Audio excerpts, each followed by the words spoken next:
Freud was born to Galician Jewish parents in the Moravian town of Freiburg, in the Austrian Empire.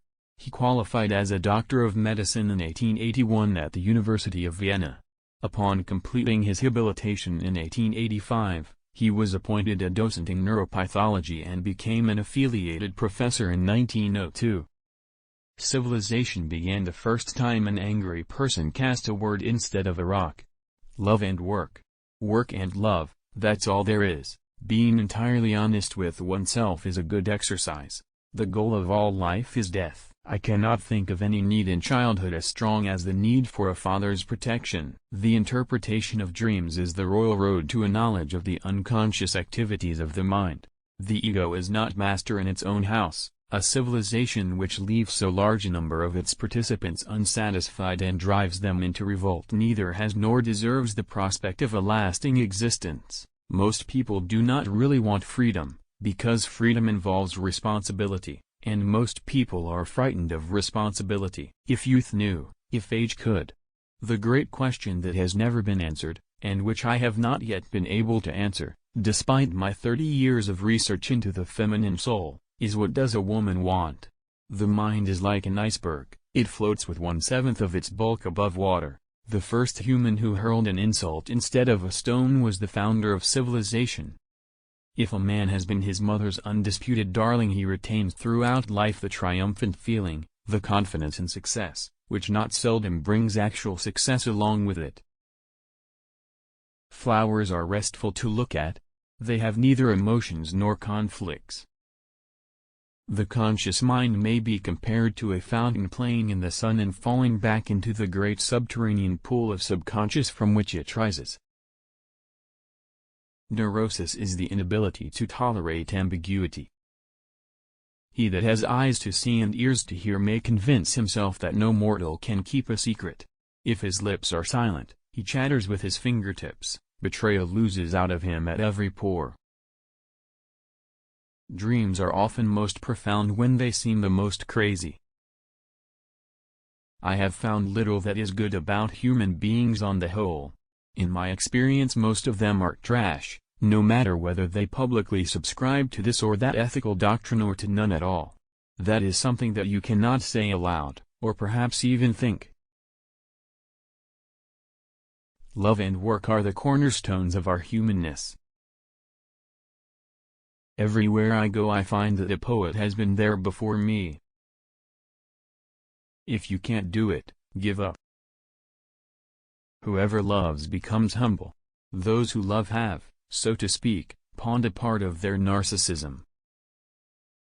The tendency to aggression is an innate, independent, instinctual disposition in man.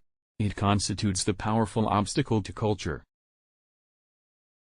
Just as no one can be forced into belief, so no one can be forced into unbelief.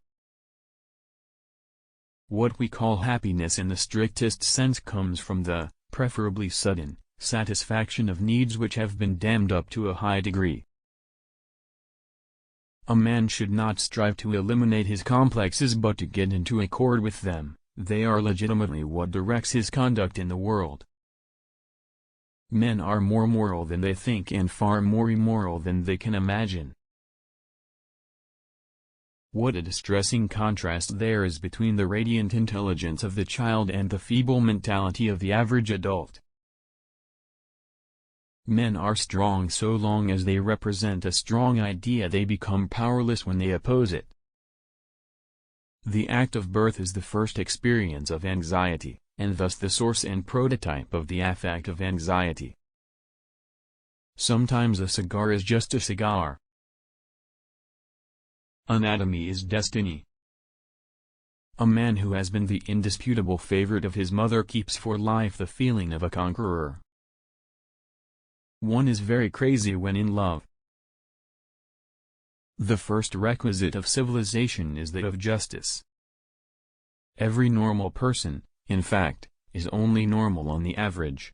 His ego approximates to that of the psychotic in some part or other and to a greater or lesser extent. Man has, as it were, become a kind of prosthetic god. When he puts on all his auxiliary organs, he is truly magnificent, but those organs have not grown on him and they still give him much trouble at times. Illusions commend themselves to us because they save us pain and allow us to enjoy pleasure instead. We must therefore accept it without complaint when they sometimes collide with a bit of reality against which they are dashed to pieces. Where it was, their ego shall be.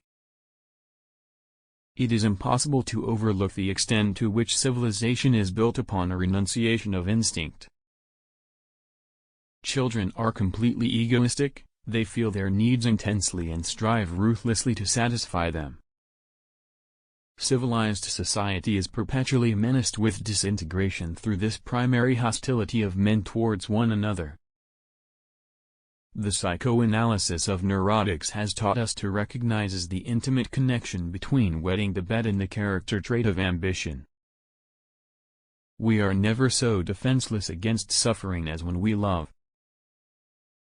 The doctor should be opaque to his patients and, like a mirror, should show them nothing but what is shown to him.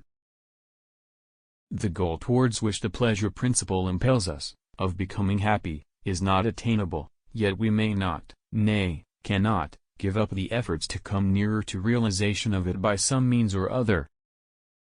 Obviously one must hold oneself responsible for the evil impulses of one's dreams. In what other way can one deal with them? Unless the content of the dream rightly understood is inspired by alien spirits, it is part of my own being. Religion is an illusion and it derives its strength from the fact that it falls in with our instinctual desires. Sadism is all right in its place, but it should be directed to proper ends.